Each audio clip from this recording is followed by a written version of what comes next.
Hello friends, it's the Music Man from his man cave, and we are talking about Christmas. Christmas, the most wonderful time of the year, with those carols singing and jingle bells jingling and canes in a row and Rudolph the Red-Nosed Reindeer and Clucky the Donkey and Abominable Snowman and such. Yeah, let's talk more about it. Coming at you right now.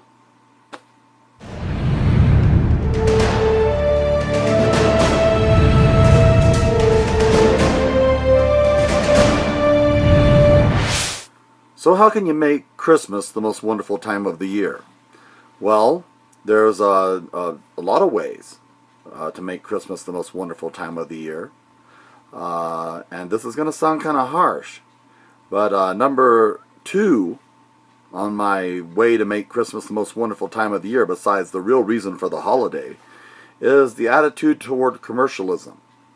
What is your attitude toward commercialism? If you feel all stressed out that you got to satisfy everybody and buy them exactly the perfect gift, or somehow you have failed and you've ruined the holidays, then you are missing the entire point of the Christmas season.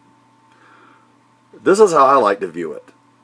During the year, I might see something that someone might like, that I say, that is them.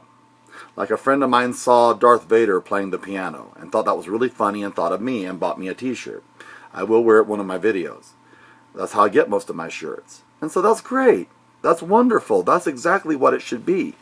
But on the other hand, it should not be you on December the 23rd wandering around all the stores thinking, what on earth am I going to buy this person? I have absolutely no idea what they want, what they need, what they will like, and I really don't want to give them one of those gifts that's just going to end up in the attic. That is the wrong attitude. My attitude is, if that's what you're thinking about, if you don't know what a person needs, if you don't know, then don't give them anything. What? Scrooge! Blasphemy! Well, first of all, I think you should only give gifts probably to your immediate family.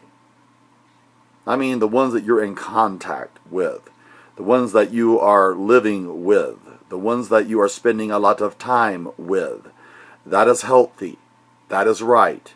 I don't think you should be buying gifts for everybody under the sun, even acquaintances. You shouldn't just be buying gifts. You should be buying gifts for people that invest in your life, and you invest in theirs, and you see something that, and you have a relationship with them, and you see something they're really going to like. That would take the stress right there off the holiday. And then once again, if even in that situation, if you don't see anything, you don't find anything that you would think they would like, then don't just buy anything. And so that's where it's gotten really sick. It takes me back to the car with the bow on it in a suburban neighborhood. First of all, for a guy to be able to do that, he'd have to be a millionaire. He wouldn't be living in that house. He wouldn't be living in a $300,000 home buying his wife a Lexus.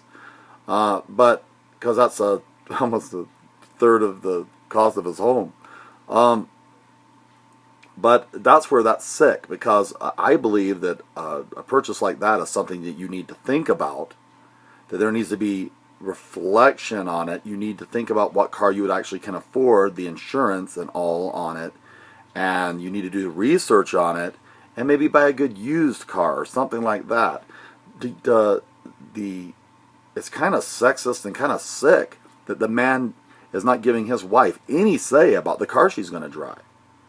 He just went out and picked a car and drives it up and puts a bow on it, and then sickly the woman's like, oh, honey. And they're, making out in the doorway or whatever. Another one is like jewelry. Jewelry is women are particular about jewelry. They know what kind of jewelry they like. And again, they're presenting that a man is going to go out and he's going to buy, some expensive piece of jewelry that may not be even what the wife really wants. So this is very artificial, very superficial Christmas. So every kiss begins with K. No, actually every kiss begins with working in the kitchen. Remember that. Every kiss begins with kitchen. Every kiss begins with keeping cars running. Every kiss begins with fixing. Every kiss begins with helping out around the house. You ask any woman that. Because you can't make up for a year of neglect of your wife by throwing an expensive piece of jewelry on her and there you go. You know, very sick thinking, very twisted. And so that's what TV is promoting. You know how I feel about TV. It lies to you. It promotes something. So what's really this thing about? It's about the people next door seeing you give your wife a Lexus and they're supposed to be jealous. No, actually they're probably thinking he's insane. How is he affording that machine? Let's be real here. That guy's completely lost his marbles. He lives in a house just like all of us, and none of us can afford that car. So, if you want to be happy at Christmas, number one is get the right attitude about this gift-giving ideas, and who you're obligated to give gifts to, and don't worry about cost. We'll talk about that in part 3. The cost of the gift and how sick that's getting. You know, people believing, oh no, person gave me a gift that's more expensive than what I gave them. What do I do now? So anyway, here's just some food for thought. It's about the attitude of the heart, and if the other people don't see it that way, then what I say is too bad. Now, I'm not saying to be a penny pincher or, you know, a tightwad. I'm just saying that make sure that you spend your money wisely and your gift isn't going to end up in the attic, or your wife isn't not going to say, you stressed me out. I am the one helping with our finances. How on earth are you affording this jewelry? How on earth are you affording this car? Food for thought. More coming at you in part 3. Christmas. It's the most wonderful time of the year. And it can be. Bye.